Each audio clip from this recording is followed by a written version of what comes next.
Bharatiya Janata party Pandit Deendayal Upadhyay ji के विचार के साथ देश को आगे बढ़ाने में लगी है। पंडित दीनदयाल उपाध्याय जी, आदरणीय गांधी जी और स्वर्गीय लोहिया जी, तीनों का एक ही प्रकार का चिंतन रहा। जब तक मेरे देश का गांव, मेरे देश का किसान समृद्ध नहीं होगा, मेरा देश और उस तेज गति से आगे नहीं बढ़ सकता जो देश की आवश्यकता है। 1947 में देश आजाद हुआ।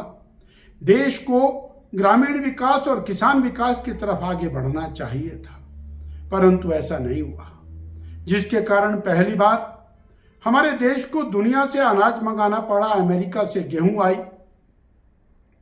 लाल बहादुर शास्त्री जी के आने के बाद जय जवान जय किसान का नारा लगाया और खाद्यान्न में आगे बढ़ने की दिशा में हम आगे बढ़े। परंतु किसान के प्रति जो चिंतन होना चाहिए था, उस प्रकार का चिंतन, उस प्रकार की सोच, उस प्रकार की कृति ये सही अर्थों में दिखाई नहीं दी। हम अगर ये एक तुलना करके देखें, आदरणीय मोदी जी ने कहा कि 2022 के अंदर हम किसान की आमदनी को दुगना करेंगे।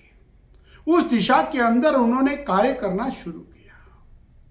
मैं एक कंपैरेटिव डाटा आपके सामने रखना चाहूंगा। 2013-14 आदरणीय मनमोहन सिंह जी का समय, कांग्रेस का कार्यकाल, जब किसान के विकास के लिए जो खर्चा किया गया वो 21,933 करोड़ रुपया, और जो धन का प्रावधान 21-22 के अंदर किसान के लिए मोदी जी की सरकार में रखा गया वो 1,23,000 करोड़ रुपया।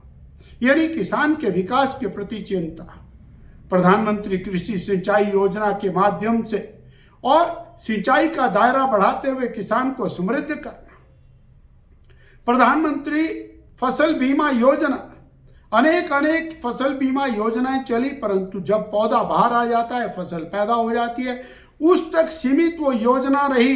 परंतु बीज डालने से लेकर के फसल पैदा होने तक, किसान के खलियान तक आने तक, खलियान से मंडी तक जाने तक और बिकने से पहले तक, यदि कोई संपूर्ण योजना जो सारे अंगों को आत्मसात करते हुए इंश्योरेंस का प्रावधान देती रही, तो वो प्रधानमंत्री कृषि और फसल बीमा योजना 90,000 करोड़ रुपए का भुगतान गत वर्ष तक इसमें किसान को किया जा चुका है।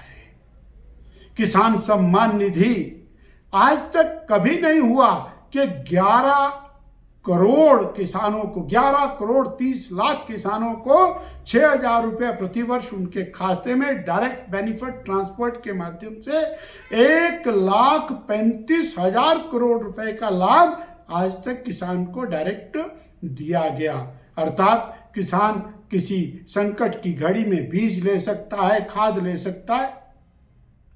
मेरे देश के अंदर यूरिया का ब्लैक होता रहा, डीपी का ब्लैक होता रहा। क्यों? क्योंकि उसके प्रति चिंतन नहीं किया। मोदी जी ने आगे बढ़ करके यूरिया को नीम कोटेड किया। नीम कोटेड यूरिया इंडस्ट्री में नहीं जा सकता, ब्लैक नहीं हो सकता, और किसी काम पर नहीं जा सकता। उसकी ब्लैक को स्लैश किया, किसान को पूरे दाम के ऊपर यूरिया मिलना शुरू हुआ। इसी तरह से ट्रिपल फॉस्फेट और अन्य खाद, ये क्रांतिकारी कदम अगर ये उठाया तो आदरणीय मोदी जी की सरकार ने उठाया। हिमाचल प्रदेश में आदरणीय जयराम ठाकुर जी की सरकार ने किसानों और बागवानों को समृद्ध करने के लिए अनेक योजनाएं शुरू की। मैं केवल एक योजना का जिक्र करना चाहूंगा जिसका नाम शिवा योजना से है। किसान की लगभग और 5 हेक्टेयर भूमि, 60 बीघा भूमि को चारों तरफ से बारबड़ वायर लगाना, तार लगाना, उसमें गड्ढे बनाना, सिंचाई की योजना देना, उन्नत किस्म के पेड़ लगा करके और उसको बगीचे के रूप में विकसित करके देना, ऐसी महत्वाकांक्षी योजना हिमाचल प्रदेश में शुरू हुई है। धरातल पर आने के बाद हमको ऐसा दिखाई देगा जहां सेब ने हिमाचल प्रदेश की इकोनॉमी को अपना एक बड़ा आधार दिया है, उसी प्रकार बाकी का हिमाचल भी बागवानी के माध्यम से हिमाचल को समृद्ध करने में आगे बढ़ेगा। हमारे यहाँ जो पशुधन है उसके विकास का बहुत बड़ा मॉडल जयराम जी की सरकार में तैयार हुआ। जो हमारी पहाड़ी नस्ल की गऊ है उसको रजिस्टर्ड करके, और देश के अंदर पहली बार ऐसा हुआ, उसके विकास का कार्य शुरू हुआ। जो देसी नस्ल की गऊ हैं उनको विकास करके उनके दूध के विकास का काम शुरू हुआ। बेसहारा गौएं जो किसान के लिए परेशानी है, सड़कों के लिए परेशानी है, नगरों के लिए परेशानी है, उनको और बड़ी बड़ी सेंचुरीज बना करके उसमें ट्रांसफर करना, और 500 रुपया प्रति व्यक्ति जो उसका गौ का पालन करेगा उसको दे करके, प्रति गौ को दे करके एक नया अध्याय रचा, जहां पर बेसहारा गौओं के पालन का अध्याय शुरू हुआ। इसलिए ये किसान बागवान की हितैषी सरकार, इसने अनेक प्रकार से और किसानों को मदद की है। हींग की खेती हिमाचल प्रदेश में शुरू की जा रही है।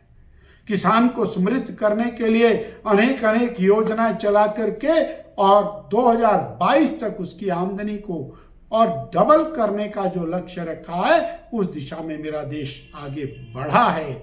आज के ई चिंतन का और ई चिंतन जो सब्जेक्ट है उसको इसी प्रकार से आगे बढ़ा है।